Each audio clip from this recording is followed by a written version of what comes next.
In the last chapter of our story, the galaxy trembled beneath the wrath of a Dark Lord reborn. Anakin Skywalker, never burned, never broken, had ascended to unthinkable power. As Darth Vader, he scoured the stars in a relentless search for Padmé and the children she bore, children hidden by the last remnants of the Jedi Order. Entire planets were consumed by his obsession, their people crushed beneath his growing rage. Every trap set by the desperate Jedi Resistance only fed the fire of his fury. Great warriors like Cal Kestis, Saw Gerrera, and even Captain Rex gave their lives in a doomed attempt to stop him. And when the traitor Eat Cot revealed the location of the rebellion stronghold, Vader turned their sanctuary into a slaughterhouse. Only Ahsoka Tano had survived, taken as a prisoner and living reminder of everything Anakin once was. But now, Vader turns his gaze toward the one man who eluded him longest, his former master, his brother. And so begins our next chapter. Obi-Wan had been waiting 8 years alone on a remote world, not to hide, but to prepare. Day after day, year after year, he had studied every move, every technique, every fault in Vader's style. This confrontation was never a question of if, only when. And when that time came, Kenobi swore he would be ready.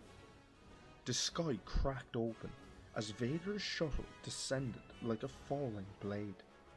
He emerged into the dust and silence, his cloak trailing like a shadow from the past. This was no theatrical entrance. Vader had no need to posture anymore. He had come for one thing, and Obi-Wan would give it to him.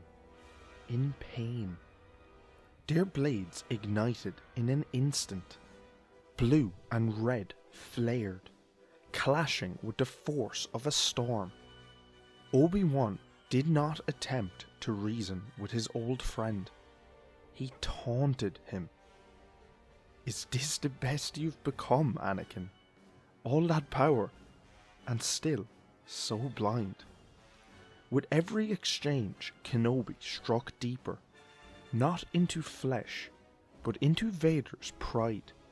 He baited him, poked at the raw wounds behind the armour, Padmé's sorrow, Ahsoka's horror, the children he would never hold. Vader raged, but the more furious he became, the more reckless he fought. Kenobi flowed like water, dancing between strikes, turning anger into opportunity. He was winning, but he had misjudged one thing. Vader's goal was never to destroy him. The moment Kenobi's blade found Vader's side and forced him to his knees, the Sith Lord only smiled, and then, without lifting his saber, Vader clenched his fist, and the air around Kenobi vanished. You think you're in control? Vader hissed. If I wanted you dead, you'd already be ash. Lightning erupted from his hand, not wild and furious like Sidious, but focused, surgical. It slammed into Kenobi again and again, until the Jedi collapsed, writhing and broken, flesh blackened, eyes dimmed. But still, Kenobi refused. You'll never find them, he gasped. And even if you did, Padmé would never love you. Your children will never call you father." The scream that followed tore through the Force like a wound. Vader lost all restraint. In a single, violent motion, he plunged his saber into Kenobi's chest, the light fading from both the man and the bond that once held them. Vader stood over Kenobi's lifeless body, his chest heaving, the glow of his saber casting red shadows across scorched metal and stone. Silence stretched around him, broken only by the hiss of his own respirator.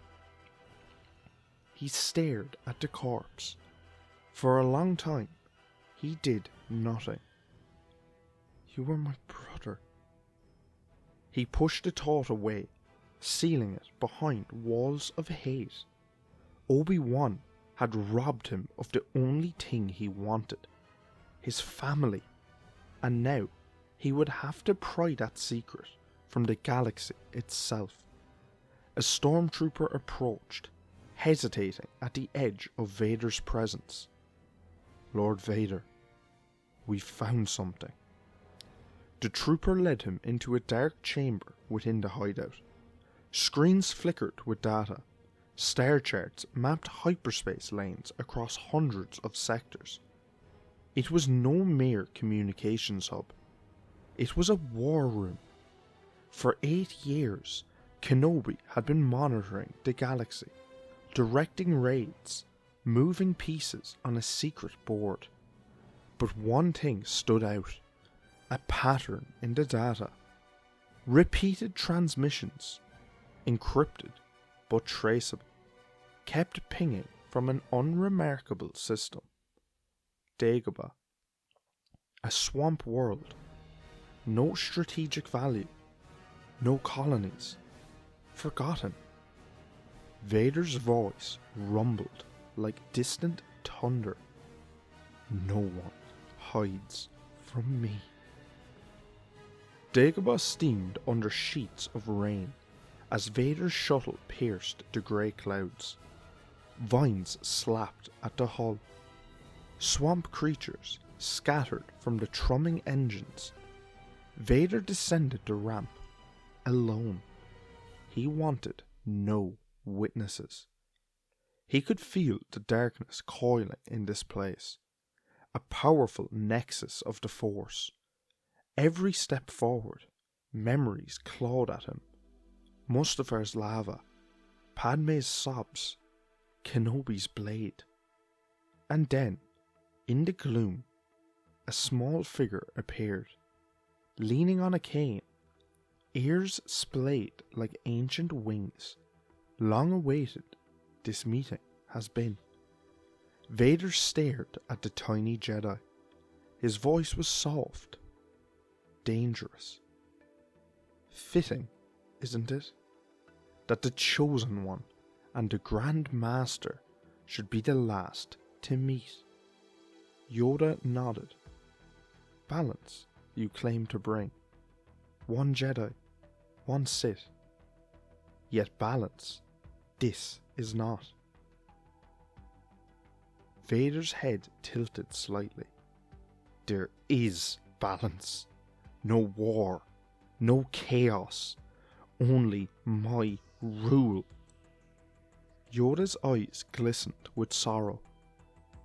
"A throne of ashes, your rule is. Love lost, children hidden, empty you remain." A tremor passed through Vader. His saber hummed to life. "Where are they, old fool?" But Yoda only closed his eyes. "Far away they are, gone from this place. Waste time here, you do." Vader's rage surged. His blade swung. "Anakin!" The name ripped across the swamp like a cannon blast. Vader froze mid-strike, eyes snapping toward the trees. Padmé stepped into view, rain soaking her hair. eyes shining with tears. She was thinner, older, but to him, she was still the vision from Mustafar, the only light he'd ever known. Anakin, please. Yoda's eyes flashed open. In that instant, he launched forward, saber drawn, aiming for Vader's throat. But Vader was faster. He felt the betrayal in the Force and pivoted, driving his blade through the tiny Jedi's chest. Yoda gasped, dropping his cane as his robes darkened with blood. He fell silently into the swamp water. Padmé screamed. Padmé stared at Yoda's floating body, then at Anakin. Horror twisted her face. You killed him. Vader's voice wavered as he stepped closer. Padmé, this is the only way. We can finally be together. No more hiding, no more lies. She backed away. No. Look what you've become. I thought I could still love you, but I can't love a monster. Vader's fists clenched. Don't say that. Don't say that. You're my wife. You're supposed to be with me. Where are our children, Padmé? Where are they? Tears spilled down her cheeks. They're safe. Somewhere you'll never find them. Something shattered inside him. His voice dropped, almost pleading. Padmé, come away with me. We'll raise them together. I'll protect you. No, Anakin. It's too late. He trembled, breathing harsh, sparks flying from his saber. Then he moved. One hand wrapped gently around her waist, pulling her close as if to kiss her. The other drove his saber through her back. Padmé gasped, eyes wide. A single tear fell as she whispered, Anakin. He held her as she sagged in his arms, crimson blooming across her dress. When she fell, he fell with her, clutching her body, rocking back and forth. Why did you make me do this? Through his sobs, one thought clawed its way to the surface. The children. I have to find them. Far away, in the blackness between stars, a small ship drifted. At its helm were droids. Hu Yang, C-3PO, and R2-D2, watching over two young children who sat quietly, staring out at the hyperspace streaks beyond the glass. Ahead lay the unknown regions, and a destiny waiting among the stars. Thank you for watching part 3 of this What If theory. Do you want a part 4? If so, let me know in the comments below, and any ideas you might have for how to take the story forward. If you are enjoying the videos, become a member and let's uncover the galaxy's biggest secrets together. Thanks for watching.